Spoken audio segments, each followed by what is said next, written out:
যথাযোগ্য মর্যাদায় চট্টগ্রামে পালিত হচ্ছে শহীদ বুদ্ধিজীবী দিবস। সকালে চট্টগ্রামের পাহাড়তলী বধ্যভূমিতে পুষ্পস্তবক অর্পণ করে শহীদ বুদ্ধিজীবীদের প্রতি শ্রদ্ধা জানান চট্টগ্রাম সিটি কর্পোরেশনের মেয়র ডক্টর শাহাদাত হোসেন। তিনি বলেন, জাতির সূর্য সন্তান বুদ্ধিজীবীদের হত্যা করে জাতিকে মেধাশূন্য করার চেষ্টা করেছিল পশ্চিমা হানাদার বাহিনী ও তাদের দোসররা। শহীদ বুদ্ধিজীবীদের আত্মত্যাগ বৃথা যায়নি উল্লেখ করে মেয়র বলেন, যুগে যুগে শহীদরা প্রেরণার উৎস।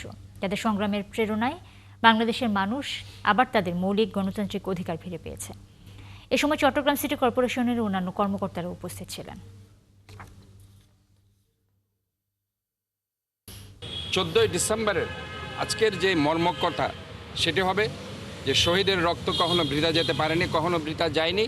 1971-ও যেভাবে যায়নি, 1990-তে যেভাবে যায়নি, গত 16 বছরে যেভাবে যায়নি, 2024 সালের জুলাই আগস্টে যায়নি।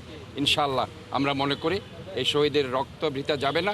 বাংলাদেশে আবার একটি গণতন্ত্র সূচিত হবে। মানুষ তাদের মৌলিক অধিকার, গণতান্ত্রিক অধিকার ইনশাআল্লাহ তারা ফিরে পাবে।